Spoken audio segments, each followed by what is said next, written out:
Good morning students. सरल classes में आपका स्वागत है। आज हम क्लास 12th में पॉलिटिकल साइंस के बारे में बात करेंगे। पॉलिटिकल साइंस में हम सबसे पहले बात करेंगे खंड ब भारतीय संविधान की विशेषताओं की। इसमें सबसे पहले भारतीय संविधान की विशेषताओं में हम संविधान का अध्ययन करेंगे। संविधान है क्या, संविधान का किस तरीके से अध्ययन किया जाता है और यह संविधान किस तरीके से बना, कहाँ से इसकी शुरुआत हुई। सबसे पहले हम बात करते हैं संविधान की। संविधान जिसे इंग्लिश में कॉन्स्टिट्यूशन भी कहा जाता है। संविधान जिसे इंग्लिश में क्या कहा जाता है, कॉन्स्टिट्यूशन कहा जाता है। संविधान को इंग्लिश में कॉन्स्टिट्यूशन भी कहा जाता है। इस कॉन्स्टिट्यूशन शब्द की उत्पत्ति लैटिन भाषा के कॉन्स्टिट्यूशन शब्द की उत्पत्ति लैटिन भाषा के कॉन्स्टिट्यूयर शब्द से हुई है। किससे हुई है? कॉन्स्टिट्यूशन शब्द की उत्पत्ति लैटिन भाषा के कॉन्स्टिट्यूयर शब्द से हुई है, जिसका अर्थ होता है बनावट। क्या अर्थ होता है? बनावट। अर्थात किसी भी देश का संविधान किसी भी देश का हो सकता है, तो किसी भी देश का संविधान जिसे क्या किया जाता है, बनाया जाता है। इसका अर्थ होता है बनावट। हम यह सबसे पहले बात करेंगे संविधान की कि संविधान है क्या। तो संविधान जिसे इंग्लिश में क्या कहते हैं, कॉन्स्टिट्यूशन कहते हैं। कॉन्स्टिट्यूशन लैटिन भाषा के कॉन्स्टिट्यूअर शब्द से बना है, जिसका अर्थ होता है बनावट। अब बात करते हैं हम संविधान है क्या। तो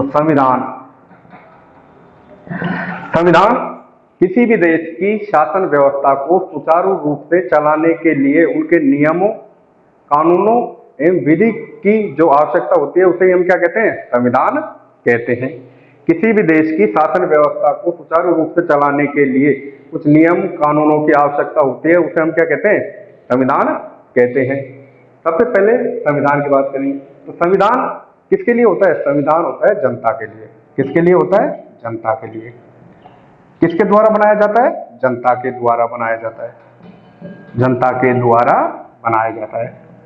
तो आपको मालूम होना चाहिए कि भारतीय संविधान के लिए महात्मा गांधी ने कहा था कि यह जो संविधान है भारतीयों की इच्छा अनुसार ही होगा।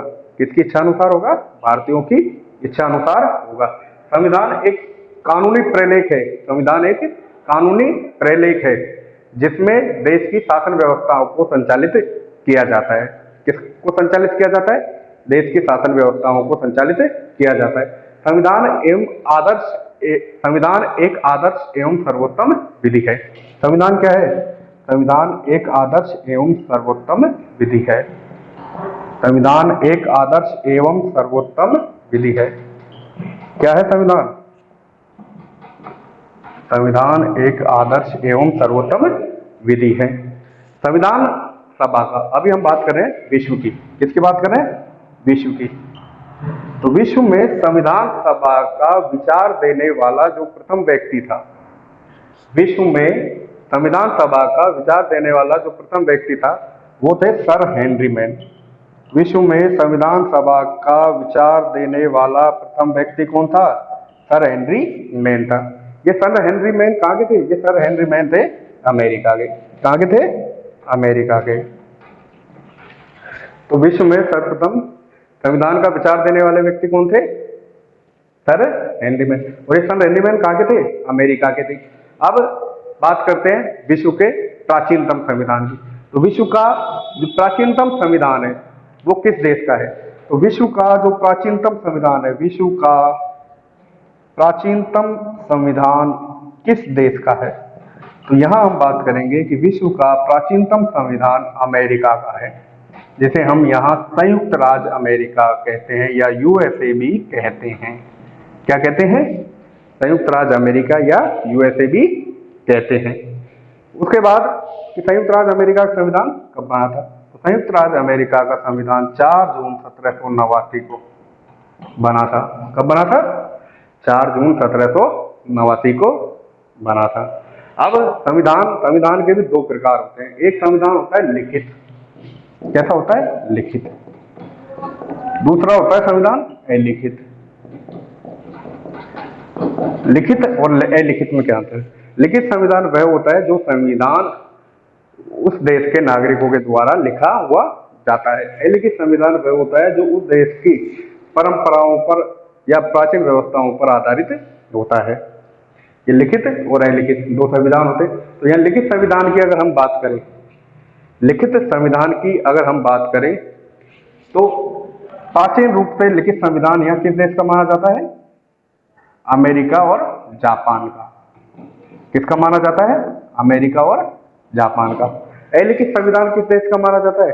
अलिखित संविधान माना जाता है ब्रिटेन का, क्योंकि ब्रिटेन का जो संविधान है वो किस पर आधारित है? ब्रिटेन का संविधान परंपराओं पर आधारित है। किस पर आधारित है? परंपराओं पर आधारित है। तो विश्व का प्रथम अलिखित संविधान किस देश का है? ब्रिटेन का। और लिखित संविधान अमेरिका या जापान का।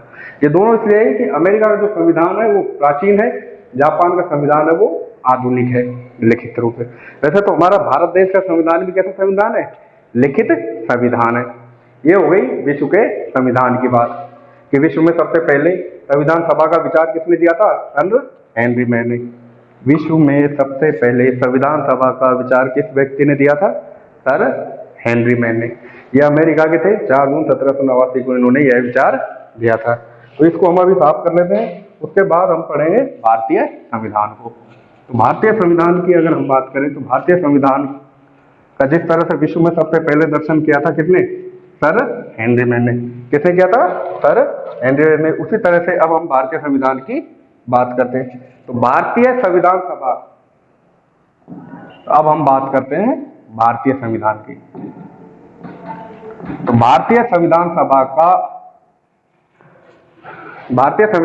का विचार देने वाले सर्वप्रथम जो व्यक्ति थे वो थे बाल गंगाधर तिलक। बाल गंगाधर तिलक संविधान सभा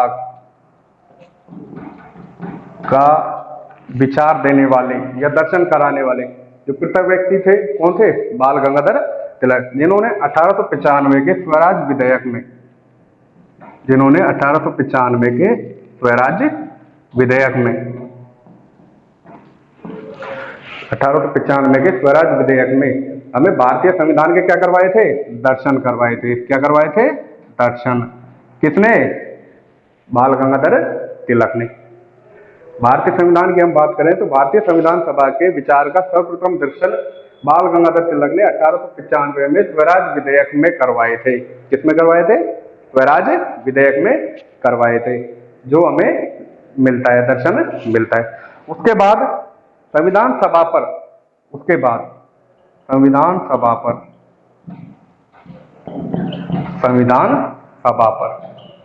भाषण देने वाला, संविधान सभा पर भाषण देने वाला, तो संविधान सभा पर भाषण देने वाला प्रथम व्यक्ति महात्मा गांधी थे। कौन थे?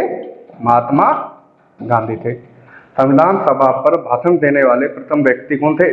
महात्मा गांधी थे, जिन्होंने बेलगांव अधिवेशन में यह कहा था, कि भारतीय संविधान, बेलगांव अधिवेशन में यह कहा था कि भारतीय संविधान भारतीय जनता की इच्छा अनुसार होगा। इन्होंने कहा था कि भारतीय संविधान भारतीय जनता की इच्छा अनुसार होगा। किसकी इच्छा अनुसार होगा? भारतीय जनता की इच्छा अनुसार होगा। तो यहां पर जो शब्द भारतीय संविधान बनाया गया है, किसके लिए बनाया गया है? भारतीय जनता के लिए बनाया गया है। किसके लिए बनाया गया है? भारतीय जनता के लिए बनाया गया है। और भारत देश में एक संविधान सभा बनाने की घोषणा की गई थी, और संविधान सभा बनाने के लिए उक्त नियमों का पालन किया गया था। उन नियमों को हम यहाँ ध्यान से समझेंगे। तो देखिए, संविधान सभा का जो सर्वप्रथम जो विचार है, दर्शन है, वो किसने करवाया था? बाल गंगाधर तिलक ने करवाया था। कौन से विधेयक में करवाया था? 1895 के स्वराज विधेयक में करवाया था। उसके बाद महात्मा गांधी ने कहा था कि यह जो भारतीय संविधान है, जिसे हम इंग्लिश में इंडियन कॉन्स्टिट्यूशन भी कहते हैं, क्या कहते हैं? इंडियन कॉन्स्टिट्यूशन भी कहते हैं। यह इंडियन कॉन्स्टिट्यूशन भारतीय जनता के लिए होगा और भारतीय जनता की इच्छा अनुसार ही यह संविधान होगा। तो संविधान सभा को बनाने के लिए एक सभा या कमेटी, जिसको हम कह सकते हैं, निर्धारित की गई थी। तो सबसे पहले संविधान सभा की हम बात करें, प्रथम बैठक की, संविधान सभा की हम बात करें तो संविधान सभा की जो प्रथम बैठक हुई थी, कि संविधान सभा को बनाने में कितना समय लगा था, संविधान सभा के निर्माण में कितना समय लगा था, कब यह शुरुआत हुई थी, कब यह खत्म हुआ था, कब से भारतीय संविधान भारत देश में लागू हुआ था। अर्थात भारत में ब्रिटिश भारत जिसको कहा जाता था पहले, वह शासन व्यवस्था पूर्ण रूप से खत्म हो जाएगी और भारत में किसका शासन चलेगा, भारतीयों का शासन चलेगा। और वह शासन किसके अनुरूप होगा, भारतीयों के अनुरूप होगा। उसमें किसी दूसरे व्यक्ति का हस्तक्षेप नहीं होगा, जो हम विशेषताओं में पढ़ेंगे। प्रथम बैठक, तो भारतीय संविधान की जो प्रथम बैठक हुई थी वो 9 दिसंबर 1946 को हुई थी। कब हुई थी, 9 दिसंबर 1946 को हुई थी। भारतीय संविधान की प्रथम बैठक कब हुई थी, 9 दिसंबर 1946 को। तो यह 9 दिसंबर 1946 को जब प्रथम बैठक हुई थी, ये कहाँ हुई थी, यह प्रथम बैठक वर्तमान संसद भवन के केंद्रीय कक्ष में हुई थी। कहां पर हुई थी, वर्तमान संसद भवन के केंद्रीय कक्ष में हुई थी। तो वर्तमान संसद भवन कहां स्थित है, वर्तमान संसद भवन हमारा दिल्ली में स्थित है। तो संविधान सभा की प्रथम बैठक 9 दिसंबर 1946 को हुई थी। कहां पर, संसद भवन दिल्ली में। अब बैठक होती है तो बैठक में एक अध्यक्ष होता है, बैठक होती है तो बैठक में क्या होता है, एक अध्यक्ष होता है। तो उस समय क्या हुआ था, फ्रांस की शासन व्यवस्था के अनुरूप हमारे देश के संविधान में भी जब संविधान सभा की बैठक हुई थी, तो इस समय यहाँ पर जो अध्यक्ष बनाया गया था, वो अध्यक्ष बनाया गया था डॉक्टर सच्चिदानंद सिन्हा को। किसको बनाया गया था, डॉक्टर सच्चिदानंद सिन्हा को। यहाँ मैंने फ्रांस का नाम लिया है, तो फ्रांस का नाम इसलिए लिया गया है क्योंकि ये डॉक्टर सच्चिदानंद सिन्हा जो व्यक्ति हैं, ये इस सभा के, भारतीय संविधान सभा के सबसे बुजुर्ग व्यक्ति हैं। क्या है ये, सबसे बुजुर्ग व्यक्ति हैं डॉक्टर सच्चिदानंद सिन्हा। तो सबसे बुजुर्ग व्यक्ति है, तो इनको यहाँ पर जो अध्यक्ष बनाया गया था, वो अध्यक्ष बनाया गया था अस्थायी अध्यक्ष। कैसा अध्यक्ष बनाया गया था, अस्थायी अध्यक्ष। तो ध्यान रखना कि भारतीय संविधान सभा की प्रथम बैठक कब हुई थी, 9 दिसंबर 1946 को हुई थी। अध्यक्ष बनाया गया था अस्थायी। किसको बनाया गया था, डॉक्टर सच्चिदानंद सिन्हा को बनाया गया था। फिर संविधान सभा को बनाने के लिए जिन व्यक्तियों की हमें आवश्यकता हुई, उन्होंने कहा था कि कोई भी भारतीय संविधान लंबा होगा, लिखित होगा, तो इसमें अस्थायी अध्यक्ष का कार्यकाल निश्चित नहीं है। इसलिए उन्होंने क्या किया, एक स्थायी अध्यक्ष नियुक्त करना चाहा और संविधान सभा की दूसरी बैठक प्रारंभ कर दी। तो संविधान सभा की दूसरी बैठक, द्वितीय बैठक या दूसरी बैठक, यह द्वितीय बैठक 11 दिसंबर 1946 को हुई थी। कब हुई थी, 11 दिसंबर 1946 को। यह भी कहाँ हुई थी, दिल्ली में हुई थी। कहाँ हुई थी, दिल्ली में हुई थी। 11 दिसंबर 1946 को यह द्वितीय बैठक हुई थी। तो इसमें क्या बना दिया गया, अध्यक्ष। अध्यक्ष कैसा बनाया गया, स्थायी। कैसा अध्यक्ष बनाया गया था, स्थायी। और स्थायी अध्यक्ष बनाया गया था डॉक्टर राजेंद्र प्रसाद को। किसको बनाया गया था, डॉक्टर राजेंद्र प्रसाद को। ये जो डॉक्टर राजेंद्र प्रसाद है, ये भारत के प्रथम राष्ट्रपति भी रहे हैं। क्या रहे हैं, भारत के प्रथम राष्ट्रपति। प्रथम राष्ट्रपति के साथ साथ ये एकमात्र ऐसे राष्ट्रपति हैं जिनका कार्यकाल 2 बार रहा है। कितनी बार रहा है, 2 बार रहा है। इंपॉर्टेंट है ये क्वेश्चन, ध्यान देना कि एकमात्र ऐसे राष्ट्रपति जिनका कार्यकाल 2 बार रहा है, वो कौन थे, डॉक्टर राजेंद्र प्रसाद। ये दूसरी बैठक हुई थी। इसी के साथ साथ इन्होंने एक उद्देशिका प्रस्ताव पारित किया। क्या पारित किया, उद्देशिका प्रस्ताव पारित किया। तो उद्देशिका प्रस्ताव जो पारित किया गया था 13 दिसंबर 1946 को पारित किया गया था। ठीक है, यह जो लागू हुआ था 22 जनवरी 1947 को लागू हुआ था। कब लागू हुआ था, 22 जनवरी 1947 को यह उद्देशिका प्रस्ताव लागू हुआ था। इस उद्देशिका को प्रस्तावना भी कहा जाता है। क्या कहा जाता है, प्रस्तावना भी कहा जाता है। तो उद्देशिका प्रस्ताव जो पारित किया था वो किया था पंडित जवाहरलाल नेहरू ने। किन्होंने पारित किया था, पंडित जवाहरलाल नेहरू ने। और जैसा कि आप सभी जानते हो कि पंडित जवाहरलाल नेहरू, जिन्हें भारतीय लोग चाचा नेहरू के नाम से भी संबोधित करते हैं, ये भारत के प्रथम प्रधानमंत्री थे। क्या थे ये, भारत के प्रथम प्रधानमंत्री थे। इसी के साथ हम भारतीय संविधान की कुछ और विशेषताओं को का अद्भुत कलाकृतियों का अध्ययन करेंगे। तो देखिए, कहा जाता है कि भारतीय संविधान सफेद कागज पर, भारतीय संविधान सफेद कागज पर अंग्रेजी भाषा में लिखा गया दस्तावेज है। सफेद कागज पर अंग्रेजी भाषा में लिखा गया दस्तावेज है। ध्यान रखने योग्य बात है कि भारतीय संविधान सफेद कागज पर अंग्रेजी भाषा में लिखा गया क्या है? दस्तावेज है, या पुस्तक कह सकते हैं। इसके अनुच्छेदों को, तो संविधान में देखिए भाग होते हैं, अनुच्छेद होते हैं जिन्हें हम आर्टिकल्स भी कहते हैं, और अनुसूचियां भी होती हैं। तो ये इन भारतीय संविधान के अनुच्छेदों को चांदी के पन्नों पर अंकित किया गया है। कहाँ अंकित किया गया है? चांदी के पन्नों पर अंकित किया गया है। और इसके उपयोग में जो चांदी आई थी, उस चांदी का वजन था 7.5 किलो। तो 7.5 किलो चांदी के पन्नों पर भारतीय संविधान के अनुच्छेदों को अंकित किया गया है। भारतीय संविधान को वकीलों का स्वर्ग भी कहा जाता है। भारतीय संविधान को क्या कहा जाता है? भारतीय संविधान को वकीलों का स्वर्ग भी कहा जाता है। ये कंपटीशन में कई बार पूछे जाते हैं सवाल, इसलिए आपको यह बता रहे हैं कि भारतीय संविधान की क्या क्या विशेषता है, क्या क्या मुख्य उद्देश्य है। तो भारतीय संविधान को वकीलों का स्वर्ग कहा जाता है। भारतीय संविधान को लिखने में लगभग 300 पृष्ठों का उपयोग किया गया है। कितने पृष्ठों का उपयोग किया गया है? लगभग 300 पृष्ठों का उपयोग किया गया है। और यह भारतीय संविधान विश्व का सबसे लंबा और लिखित संविधान है। यह भारतीय संविधान विश्व का सबसे लंबा और लिखित संविधान है। सर आइवर जेनिंग्स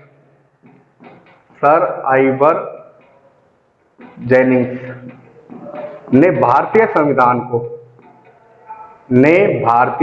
संविधान या इंडियन कॉन्स्टिट्यूशन को,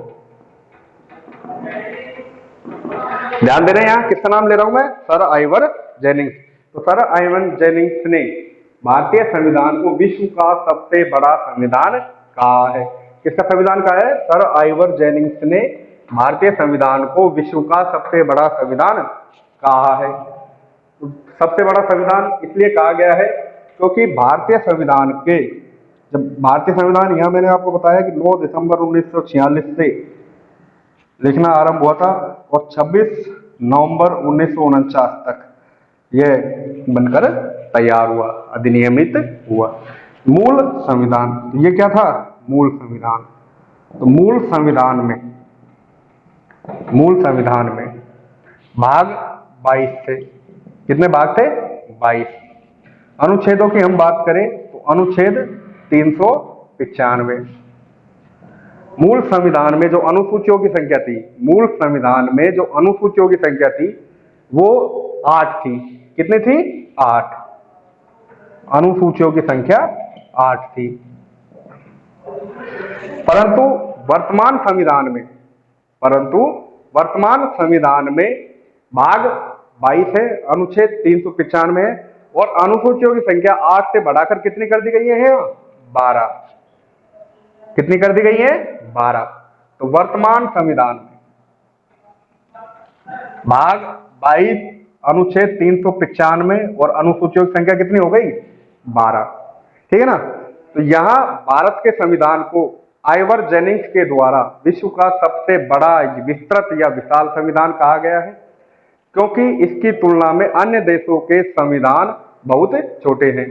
हम बात करें अमेरिका की, तो अमेरिका विश्व में सबसे शक्तिशाली देश है, सबसे संपन्न देश है।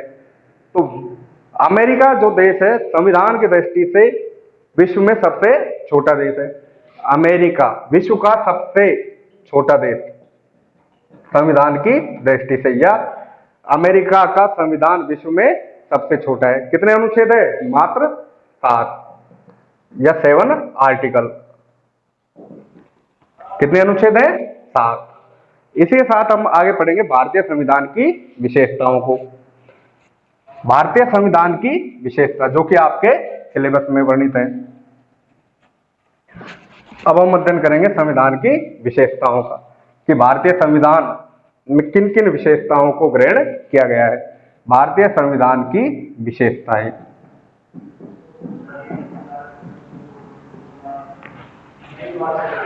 भारतीय संविधान की विशेषताओं में जो पहली विशेषता आती है वो आती है संपूर्ण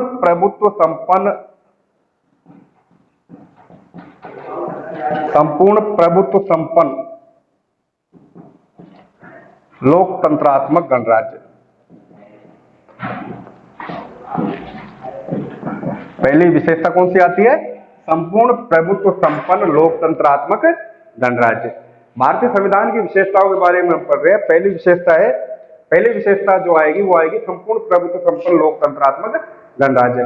कि भारत एक प्रभुत्व का मतलब होता है अपना अधिकार। भारत एक प्रभुत्व संपन्न लोकतांत्रिक देश है। भारत कैसा देश है? प्रभुत्व संपन्न लोकतांत्रिक देश है। अर्थात भारत बाह्य और आंतरिक दोनों दबावों से कैसा है? मुक्त है। कि भारत के ऊपर कोई भी व्यक्ति दबाव नहीं डाल सकता। तो भारत यहाँ लोकतंत्रात्मक मतलब जनता का शासन। कि भारत का जो संविधान है भारतीय जनता के अनुरूप है। इसमें सिर्फ भारतीय जनता का हस्तक्षेप मान्य किया गया है, अन्य देशों का हस्तक्षेप मान्य नहीं किया गया है। अर्थात कि भारत एक प्रभुत्व संपन्न देश है।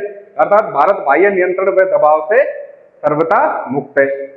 जनता ने स्वयं की इच्छा से अंगीकृत किया है। भारत के संविधान को भारतीय जनता ने स्वयं की इच्छा से क्या किया गया है? ग्रहण किया है, अंगीकृत किया है। इसे भारतीयों के ऊपर थोपा नहीं किया गया है। यही भारत की संविधान की पहली विशेषता है, संपूर्ण प्रभुत्व संपन्न लोकतंत्रात्मक गणराज्य। इसी के साथ भारतीय संविधान की जो दूसरी विशेषता आती है वो आती है प्रस्तावना। यह आपके सिलेबस में है, ध्यान से समझना। प्रस्तावना को यहाँ इंग्लिश में प्रीएम्बल भी कहा जाता है। क्या कहा जाता है? प्रीएम्बल भी कहा जाता है। प्रस्तावना को इंग्लिश में यहाँ क्या कहा जाता है? प्रीएम्बल भी कहा जाता है।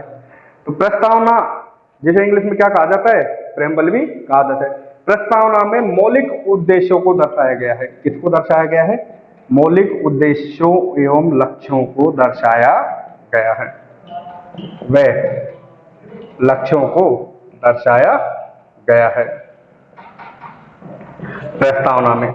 और प्रस्तावना में कहा गया है कि हम भारत के लोग भारत को एक संपूर्ण प्रभुत्व संपन्न लोकतंत्रात्मक गणराज्य बनाने की इच्छा रखते हैं। यह सब हम प्रस्तावना है। प्रस्तावना को आगे टॉपिक से पढ़ेंगे। इस प्रस्तावना को संविधान की आत्मा भी कहते हैं। क्या कहते हैं प्रस्तावना को? संविधान की आत्मा कहते हैं। अब आत्मा क्यों कहते हैं, ध्यान देना। देखिए, संविधान चाहे किसी भी देश का हो, संविधान चाहे किसी भी देश का हो, भारत का हो, अमेरिका का हो, जापान का हो या ब्रिटेन का हो, तो संविधान को लिखने से पहले सबसे पहले एक प्रस्तावना लिखी जाती है। क्या लिखी जाती है? प्रस्तावना लिखी जाती है।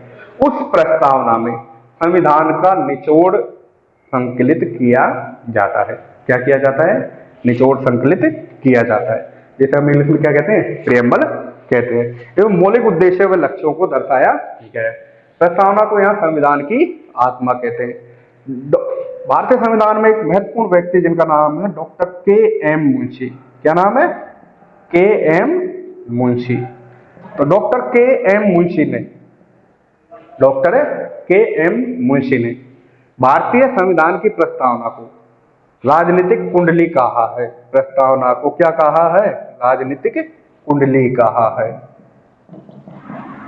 ध्यान देना, इंपोर्टेंट क्वेश्चन है। आप 12th क्लास के बोर्ड में कई बार पूछा गया है कि डॉक्टर के.एम. मुंशी ने भारतीय संविधान की प्रस्तावना को क्या कहा है? तो डॉक्टर के.एम. मुंशी ने भारतीय संविधान की प्रस्तावना को राजनीतिक कुंडली कहा है। अर्थात हम भारत के लोगों से अभिप्राय है कि भारतीय संविधान भारतीय जनता में निहित है। इसके साथ भारत के संविधान की जो तीसरी विशेषता आती है वो आती है विश्व का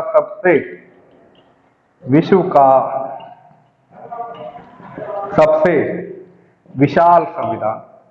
तो यहां देखिए विशाल, जैसा कि आपको बताया कि भारतीय संविधान विश्व का सबसे बड़ा संविधान है। विशाल को हम यहाँ बड़ा भी कह सकते हैं। क्या कह सकते हैं? बड़ा भी कह सकते हैं। तो बड़ा इसलिए कहा गया है कि जहां अमेरिका के संविधान में कितने अनुच्छेद है? 7। विश्व का सबसे विशाल संविधान है। जहां अमेरिका के संविधान में कितने अनुच्छेद है? 7। ऑस्ट्रेलिया के संविधान में कितने अनुच्छेद हैं? 128, 128। कितने हैं? 128। वहीं कनाडा के संविधान में 147 आर्टिकल हैं। कितने आर्टिकल हैं? 147 आर्टिकल हैं। और इसी के साथ दक्षिण अफ्रीका, जिसे साउथ अफ्रीका भी कहा जाता है, दक्षिण अफ्रीका के संविधान में कितने अनुच्छेद है? 153 अनुच्छेद है। तो इन्हीं देशों के संविधान के अनुच्छेदों के बारे में भारतीय संविधान को विश्व का सबसे विशाल संविधान कहा जाता है। क्यों कहा जाता है? कि आप जानते हो कि भारतीय संविधान में अनुच्छेदों की संख्या कितनी है? 395। तो इनसे तो बहुत ज्यादा है, इनकी तुलना में तो बहुत ज्यादा है। अमेरिका विश्व का सबसे शक्तिशाली देश, ओनली ऑन 7 आर्टिकल। कितने आर्टिकल? 7 आर्टिकल। और यहाँ भारत के संविधान में कितने अनुच्छेद हैं? 395 अनुच्छेद है। ठीक है ना। भागों की संख्या हम देखें तो भाग कितने हैं? 22। अनुसूचियों की संख्या देखें तो यहाँ कितनी है? 12। मैं आपको बताया कि मूल संविधान में अनुसूचियों की जो संख्या थी वो कितनी थी? पहले 8 थी, वर्तमान में कितनी हो गई? 12। इसलिए भारत के संविधान को विस्तृत, व्यापक व विशाल संविधान भी कहा जाता है। क्या कहा जाता है? विस्तृत, व्यापक व विशाल संविधान भी कहा जाता है। इसी के साथ भारतीय संविधान की जो अगली विशेषता आएगी वो आएगी लिखित एवं निर्मित संविधान। लिखित एवं निर्मित संविधान। भारतीय संविधान की 3 विशेषताओं का यहां अध्ययन कर चुके हैं। पहली विशेषता संपूर्ण प्रभुत्व संपन्न लोकतांत्रिक गणराज्य, दूसरी प्रस्तावना है, तीसरी जो विशेषता थी विश्व का सबसे विशाल संविधान। धन्यवाद।